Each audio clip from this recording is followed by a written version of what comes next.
My name is Victor, and today I'm going to be talking about singing and Down syndrome. So, you might be wondering why I wanted to do this. I have three clients that have Down syndrome, and all three of them are dealing with volume production issues. They can not seem to be maybe over like 60 decibels, so that's very troublesome. Also, sometimes multiple word sentences are trouble, and intelligibility. So I wanted to take a look at this. This is if you download the PowerPoint, you've got this, it can guide you, but I'm going to guide you through. Whoa, Down syndrome is the most common genetic cause for intellectual disability. Didn't really know that.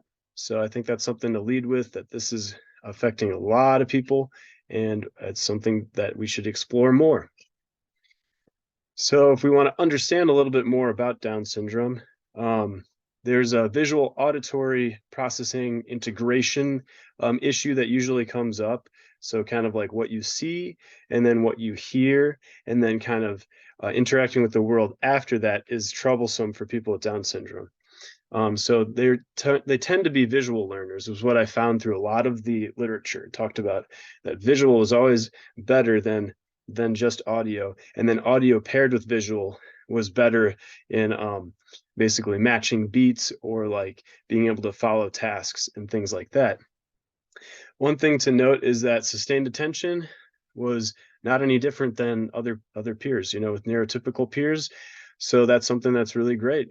Getting something that's engaging and is going to hook them is not an issue. Familiar music. Let's take a look at that.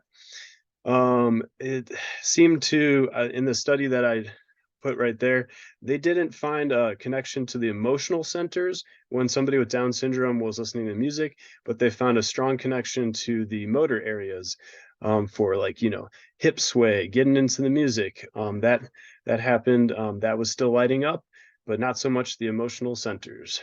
Okay, if we look at like what's going on physically, there is hearing loss that's seen for Down syndrome, and that's anywhere from 38 to 78% of the population. It could sometimes do with the way the ear forms, but a lot of it is, brain centered, a disorder of the hearing. So let's keep going. People with Down syndrome also have a delay, a little bit of a latency that goes on with brain function. And like I talked about, a lot of people with Down syndrome have ear infections when they're younger, and that could affect hearing and auditory processing. If we look at, there's other things going on with blood flow and less white and gray matter in the brain, in different sized brain areas than neurotypical people. So we have all that going on with Down syndrome, and the struggle is real, and it can be very troublesome, but a lot of people live really happy lives and are great with the support that they receive. And I met a lot of really amazing people that have Down syndrome. So if we're going to look at the things that my clients have problems with, which is speech, there's definitely a lot of things going on with articulation, timing, and phonological patterns. So speech intelligibility. But let's look at speech and hearing, like just kind of on its own. So there's usually an issue with mirror neurons, and that means that like when you're seeing something, it's kind of playing out in your head. We talked about that in class, and that seems to be affected with Down syndrome. We take a look at activation in other areas. So MRIs of people with Down syndrome see that like they're basically different areas activated rather than a neurotypical person. So they don't know exactly why that is. That's part of the disordered nature of Down syndrome. So if we take a look at, seeing something visually, and then producing the sound themselves, which is required for a lot of speech exercises, it's very difficult for people with Down syndrome, because basically how they tested that was the McGurk effect, and it was that they paired audio with the visual and they were disconnected, and that results in a third sound. So instead of da and fa, then you have da. So it confuses the brain. So they tested that just to find out if they could see the errors, and people with Down syndrome had a harder time doing that. So that connection, the integration of audio and visual together is a little bit harder, is more difficult and not as connected. If you take a look at speech production and intelligibility, that affects up to 59 to 95% of the population. So that's a rather large amount. Enter stage left, music. And people moving to music, saw a lot of studies about that Down syndrome and people that they want to move to music, and it really increases their speed a lot of times what I saw. So watch out for that. If you're playing something, a beat, it might go kind of fast. But what we know from the research in this class is that music primes the brain. Music activates both hemispheres, and music reaches further into the extended networks, and it can also strengthen that, and it sustains attention. So kind of putting it all together, one theory proposes that with vocal training, we can get the sensory motor networks triggered. That's amazing. That was pretty recent, and just kind of confirms what we already know, but we need more research, obviously. We need more activations, and specifically the human voice is what I was looking at for speech and singing.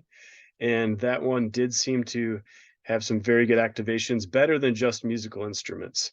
So that was like really cool to see, that our singing is, just even a cappella singing is way better than musical instruments.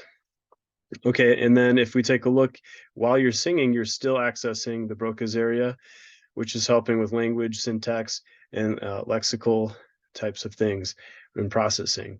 So that's really good to know that if we're singing, we're not activating just a separate part of the brain. No, we're activating the speech and language centers in tandem with a bunch of other areas of the brain, a lot of them going into the sensory motor and putamen, and also the sulcus, and so just like the whole auditory cortex, which is pretty cool. So music at work in the brain. Let's take a look. So if we put it all together, and specifically looking at Down syndrome and the approaches that like we could really help, if we take a look at a training that combines motor movements with rhythm and melody, which is sung, we see AMMT. Okay, so auditory motor mapping training. They saw an average of 29% increase in syllables that they're looking at, these phonemes that they were looking at. These are people that don't have speech at all, and they did not have any of the target syllables before the study, and they gained anywhere from, that was the average 29%, but at the highest it was about 79% gain in syllables after the training with singing, paired with motor movements, with drumming, an electronic drum with 2 different pitches. And the syllables mirrored the drum as far as the pitches. And so it went really well for that study. Another thing that I thought was really good was that this only enhanced lexical semantic content and basically added on to language. If we take a look at the melodic language that's used in articulation, so this is really good. I mean, it's only supporting that we're singing. It's not doing something totally different that we're not targeting. It's targeting the areas that we want to, and that's really good. That means that with MIT, we need to have meaning, okay? So when you do MIT, I haven't really done it too much, but you want to have a phrase that people are going to use. For instance, with my student, it is Siri, turn off the speaker. So, hey, Siri, turn off the speaker. So you put a melody to that, and then, you of course, you do the repetitions and all that. But it was found that this really helps if it is, something that's functional language, not necessarily singing a familiar song or doing like fill in the blank. Like this is talking about if there's meaning to it, then it really helps the melody, and it helps get into those areas in the brain. So the fMRI is backing that up. And then I took a look at LSVT loud protocol, which was a repetitive protocol that helps in making loudness more standard, and that's something that I'm working with my students. So this shows that if we have that connectivity, we can have better feedback loops in order to get the volume up. And we talked about feedback loops in class. So I saw that as really important. So I think pairing these all together with the repetitions, familiar sentences that they can use in everyday life, and pairing it with rhythm is going to be really, really good for my practice. And I think that's the way that I'm going to be doing it. And this is stuff that we all know, but this is great basically research that I found that really backs it up. So I was really excited to find everything and have it fall into place and basically back up everything that we've been talking about in class. So I hope that it all makes sense, and have a great week. Thank you so much for listening.